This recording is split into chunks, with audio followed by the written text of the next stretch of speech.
আসসালামু আলাইকুম। আশা করি সবাই ভালো আছেন। আজকের ভিডিওতে আমরা আলোচনা করব মালয়েশিয়া কলিং ভিসার সর্বশেষ আপডেট নিয়ে। যারা বাংলাদেশ থেকে মালয়েশিয়া কাজের উদ্দেশ্যে যেতে চান তাদের জন্য আজকের ভিডিওটি খুবই গুরুত্বপূর্ণ, কারণ সাম্প্রতিক সময়ে মালয়েশিয়ার শ্রম বাজার, বিদেশি কর্মী নিয়োগ এবং ভিসা প্রক্রিয়া নিয়ে অনেক ধরনের খবর, গুজব সামাজিক যোগাযোগ মাধ্যমে ছড়িয়ে পড়েছে। তাই আজ আমরা যাচাইযোগ্য তথ্যের ভিত্তিতে কিছু গুরুত্বপূর্ণ বিষয় জানার চেষ্টা করব। প্রথমে একটি বিষয় পরিষ্কার করে দেওয়া দরকার। মালয়েশিয়া বিদেশি কর্মী নিয়োগের বিষয়টি দেশটির সরকার, সংশ্লিষ্ট মন্ত্রণালয় এবং নিয়োগকারী প্রতিষ্ঠানের অনুমোদনের উপর নির্ভর করে। তাই কোনো সময় নিয়োগের গতি বাড়তে পারে, আবার কোনো সময় ধীরও হতে পারে। এই কারণে সব ভিসা খুলে গেছে বা সব ভিসা বন্ধ হয়ে গেছে এ ধরনের দাবি যাচাই না করে বিশ্বাস করা উচিত নয়। বর্তমানে মালয়েশিয়ায় বিদেশি কর্মী মূলত উপাদান ও ম্যানুফ্যাকচারিং, নির্মাণ, কৃষি, বাগান এবং সেবা খাত কিছু নির্দিষ্ট শিল্পে কাজের সুযোগ পান। কোনো খাতে কয়েকজন কর্মী নেওয়া হবে তা নিয়োগকারী কোম্পানির চাহিদা এবং সরাসরি অনুমোদনের উপর নির্ভর করে। অনেকে জানতে চান কলিং ভিসায় যাওয়ার আগে কি কি বিষয় নিশ্চিত হওয়া উচিত। প্রথমত, আপনি যে কোম্পানিতে যাচ্ছেন সেটি বৈধ কিনা, চাকরির অফার লেটার আসল কিনা এবং আপনার ভিসা ও অন্যান্য কাগজপত্র সঠিক কিনা। এসব বিষয় ভালোভাবে যাচাই করা জরুরি। শুধু সামাজিক যোগাযোগের মাধ্যমে দেখা কোনো পোস্ট বা মৌখিক প্রতিশ্রুতির উপর নির্ভর করে টাকা লেনদেন করা উচিত নয়। মালয়েশিয়ায় কাজের জন্য সাধারণত বৈধ কর্মভিসা, পাসপোর্ট, স্বাস্থ্য পরীক্ষা এবং অন্যান্য প্রয়োজনীয় নথি লাগে। অনেক ক্ষেত্রে নিয়োগকর্তা বিদেশি কর্মীদের জন্য প্রয়োজনীয় প্রক্রিয়া সম্পন্ন করে থাকেন। তাই সবসময় অনুমোদিত রিক্রুটিং এজেন্সি বা বৈধ নিয়োগকর্তার মাধ্যমে যাচাই করার চেষ্টা করুন।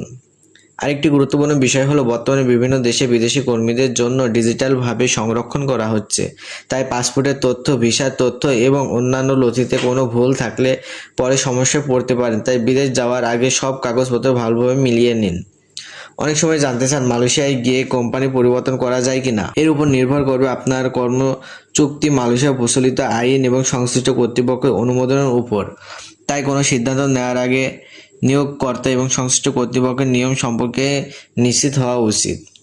প্রিয় দর্শক, বর্তমানে দক্ষ কর্মীদের চাহিদা অনেক ক্ষেত্রেই বেশি। যারা electrician, welder, machine operator, driver বা অন্য কোনো কারিগরি কাজে দক্ষ, তারা ভালো চাকরির সুযোগ পেতে পারেন। তাই বিদেশ যাওয়ার আগে একটি কারিগরি প্রশিক্ষণ নেওয়া ভবিষ্যতের জন্য উপকার আসতে পারে। আরেকটি গুরুত্বপূর্ণ বিষয় হলো প্রতারণা থেকে সতর্ক থাকা। অনেক অসাধু দালাল অল্প সময়ে ভিসা, অবাস্তব বেতন অথবা নিশ্চিত চাকরির প্রতিশ্রুতি দিয়ে মানুষের কাছ থেকে টাকা নিয়ে প্রতারণা করে। তাই কখনো যাচাই না করে অর্থ প্রদান করবেন না। সবসময় লিখিত চুক্তিপত্র নিন এবং বৈধ রিক্রুটিং এজেন্সির মাধ্যমে প্রক্রিয়া সম্পূর্ণ করুন। মালয়েশিয়া যাওয়ার আগে চাকরির চুক্তিপত্র ভালোভাবে পড়ে নিন। সেখানে বেতন, কর্মঘণ্টা, ওভারটাইম, ছুটি, থাকা খাওয়ার সুবিধা এবং অন্যান্য শর্ত উল্লেখ থাকে। কোনো বিষয় পরিষ্কার না হলে আগে জেনে নিন, তারপর সিদ্ধান্ত নিন।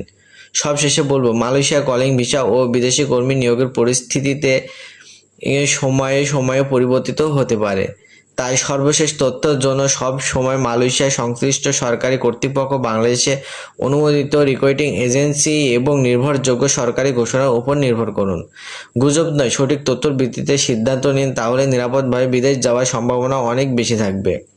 আজকের ভিডিও যদি আপনার ভালো লেগে থাকে তাহলে অবশ্যই একটি লাইক দিন, বন্ধুদের সঙ্গে শেয়ার করুন এবং মালয়েশিয়া ভিসা চাকরির সর্বশেষ আপডেট নিয়মিত জানতে আমাদের চ্যানেলটি সাবস্ক্রাইব করে পাশে থাকা বেল আইকনটি অন করে রাখুন। সবাই ভালো থাকুন, সুস্থ থাকুন। আল্লাহ হাফেজ।